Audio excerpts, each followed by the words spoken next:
मोठा गाजावाजा करून घर सोडून इथे आलीस. तुला काय वाटलं?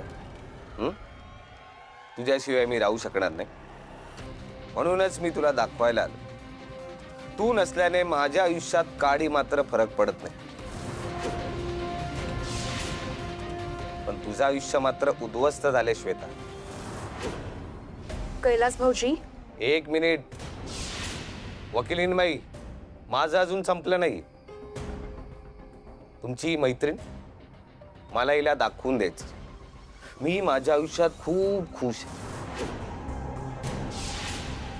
मी स्वतःची कंपनी छान एन्जॉय करतो. पण तुमचं काय, परत स्क्वेअर वनवर आलात?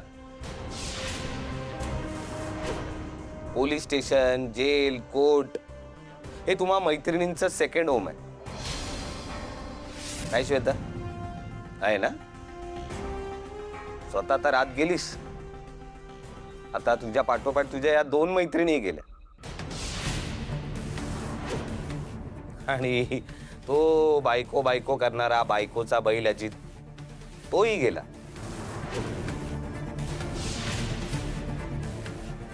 मला शहाणपणा शिकवत होतो. तू फक्त जीवघेणा हल्ला केलास म्हणून जाऊन आलीस, पण तुझ्या मैत्रिणींनी डायरेक्ट सिक्सर मारला. Hate murder. कैलास गप्प बस. तो हल्ला मी केला नव्हता, हे सिद्ध झालंय कोर्टात. आणि आता सुद्धा खुनाचा फक्त आरोप आहे, प्रूव्ह नाही झालेला अजून. नाही झाला तर होईल सिद्ध. तुम्हा मैत्रिणींची आहे ना लायकीच ती आहे. तुमची मैत्री फायनल डेस्टिनेशन सारखी पोलीस स्टेशनलाच येऊन थांबते. या अशा बाईला बायको म्हणून एवढी वर्ष मान देत होतो. अशी असते का बायको? बायकोने कसा नवऱ्याची सावली बनून राहावं, नवऱ्याचा आदर करावा, त्याचा मन जिंकावं, त्याची आज्ञा पाळावी, त्याच्यासाठी जगावं. पण तुझी बायको म्हणून घ्यायची लायकी नाही. मी होतो ना म्हणून तुला मान होता. मला सोडून गेल्यानंतर काय अवस्था झाली आहे तुझी? आता तुला पायथ्याला इतकी किंमत देणार नाहीये कोण. अशीच सडत राहा पोलीस स्टेशनच्या चक्रा मारत. तुझी ना लायकीच नाहीये. श्वेताताई, सॉरी.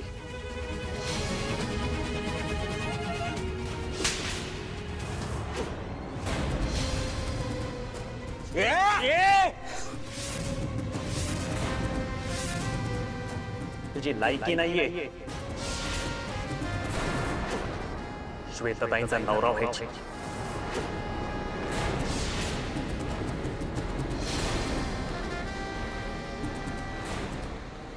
बायको कशी असली पाहिजे हे चांगलं कळतं तुला. त्यापेक्षा नवरा कसा असला पाहिजे याचा अभ्यास केला असताना तर जास्त बरं झालं असतं. श्वेताताई तुझ्यासोबत नाहीत म्हणून तू खुश आहेस हे सांगायला तू इथे आला ना, त्यातच सगळं आलंय. बायको काय नवऱ्याची सेवा करायला असते, पण त्याच बायकोला जर उन्हाचे चटके लागत असतील ना तर नवऱ्याने तिच्यावर सावली धरायची असते. हे कळत नाही का तुला? जी मुलगी नवऱ्यासाठी स्वतःचं घर सोडून नवऱ्याच्या घरी येते, नवीन नाती जोडते, त्याचा संसार फुलवते, त्या मुलीच्या आयुष्यात आनंदाचे सुखाचे क्षण फुलवण्याची जबाबदारी नवऱ्याची असते. हे माहित नाही का तुला? श्वेताताईंना लेक्चर देण्यापेक्षा तू त्यांच्यासाठी काय केलंय हे आठवून बघ.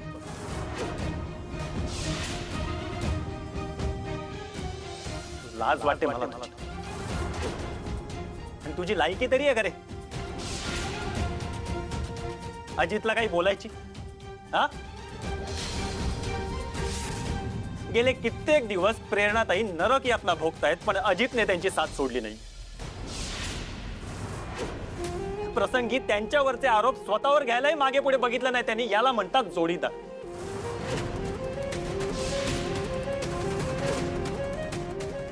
याला म्हणतात संसार करणं. अभिमान आहे मला अजितचा, जो स्वतःच्या बायकोच्या पाठीशी खंबीरपणे उभा राहतो. समाज काय म्हणेल, लोक काय म्हणतील, लोकांना काय वाटेल याचा विचार न करता बायकोला साथ देतो. नाहीतर तू, श्वेताताई तुझ्यासोबत नाही हे श्वेताताईंचं नाही, तुझं दुर्दैव आहे.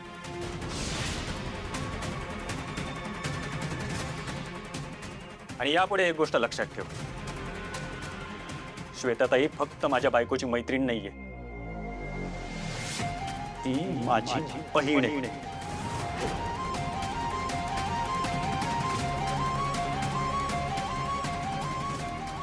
यापुढे माझ्या बहिणीला त्रास द्यायला परत या घरात येऊ नकोस.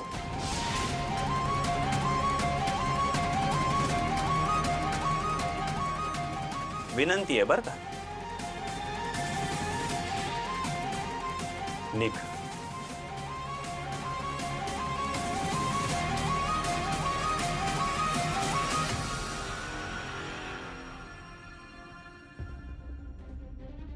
निघ.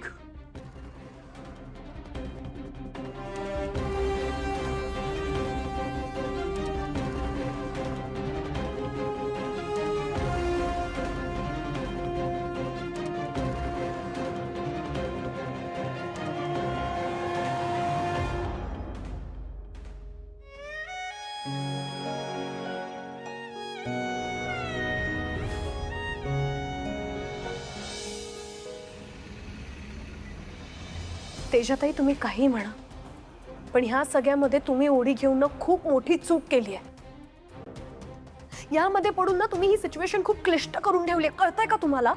हे बघ वल्लरी, त्यावेळेला मला जे योग्य वाटलं ते मी केलं. एकतर एक जॉब सोडला तर बाकी कुठल्याही जबाबदाऱ्यांचं ओझं नाहीये माझ्या डोक्यावर. तसं नाहीये प्रेरणाचं आणि अजितचं. प्रेरणा जेलमध्ये गेली काय किंवा अजित जेलमध्ये गेला काय, त्यांचा संसार उद्ध्वस्त होईल. माझं काय, माझं लग्न पण नाही झालंय. अगं पण म्हणून आयुष्यभर एका अशा गुन्ह्याची शिक्षा भोगत बसणार आहेस का जो तू केलेलाच नाहीयेस? काय बोलताय तुम्ही हे? हर्षित दादा, त्यांचं काय?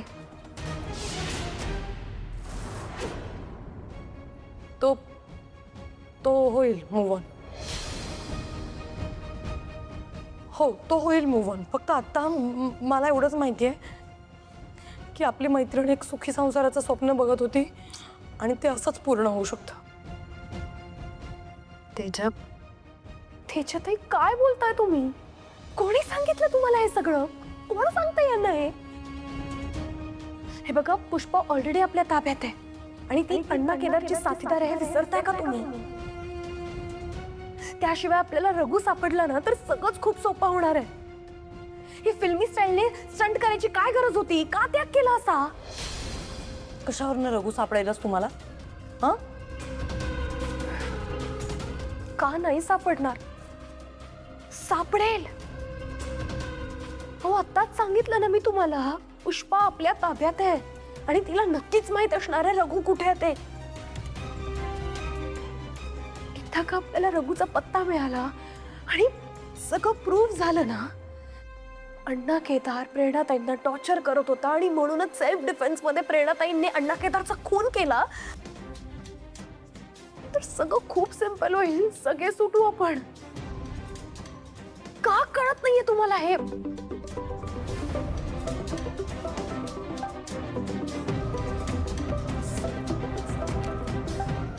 एक मिनिट. हॅलो, बोला. सापडला का रघु? वल्लरी, एक मोठा प्रॉब्लेम झालाय. तुला एक व्हिडिओ पाठवलाय, तो आत्ताच्या आता बघ. बरं ठीक आहे, मी बघते, थांबा.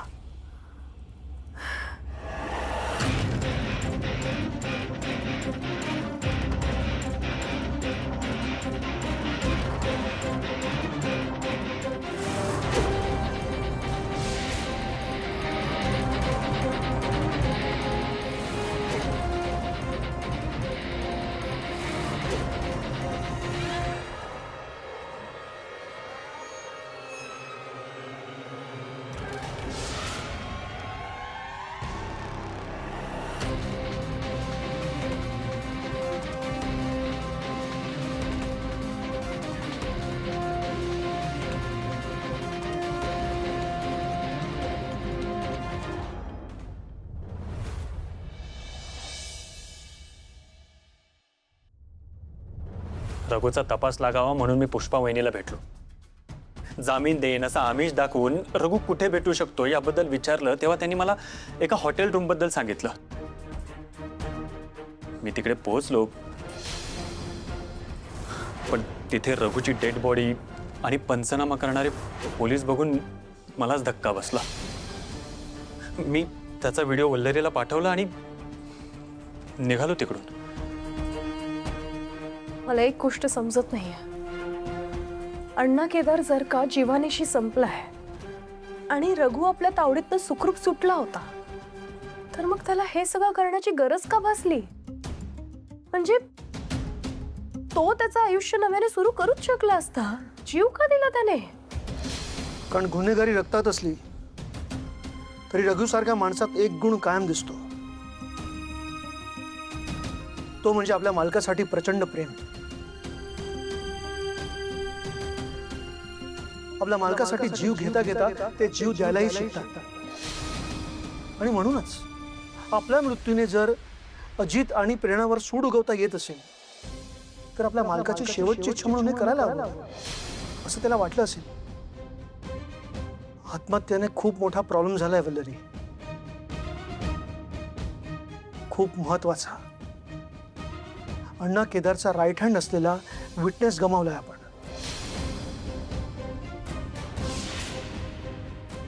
आणि जाता जाता रघु त्याचं काम करून गेलाय. हे बघ, काय हे? रघुची सुसाईड नोट.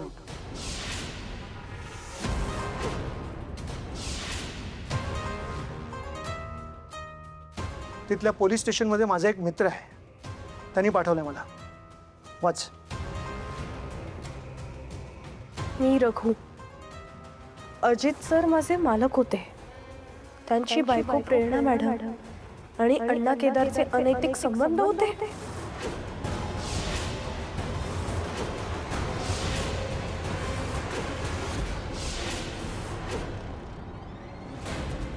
आपल्या अपहरणाचं खोटं डाव रचून प्रेरणा मॅडम आणि अण्णा केदार लग्न करणार होते. अजित सरांच्या सांगण्यावरून मी त्यांच्यावर पाळत ठेवून होतो. त्यांनी मला अण्णा केदारचा जीव घ्यायची ऑर्डर पण दिली होती, पण ऐनवेळी माझी हिंमत नाही झाली म्हणून अजित सरांनीच अण्णा केदारचा जीव घेतला.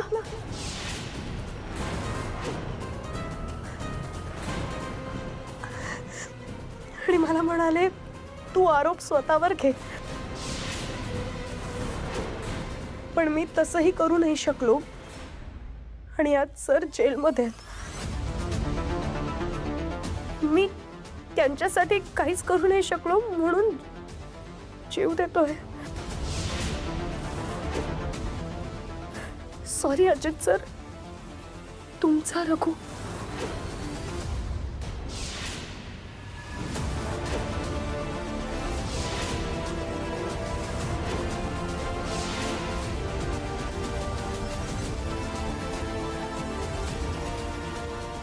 बघितलं, अण्णा केदारसाठी त्याने त्याचा जीव दिलाय. पण सर, या सगळ्यामधून तेजाताई आणि प्रेरणाताई तर सुटतील, पण जर का कोणी अडकणार असेल तर ते अजित भाऊचे. ते ह्या सगळ्यात खूप वाईट अडकणार आहेत.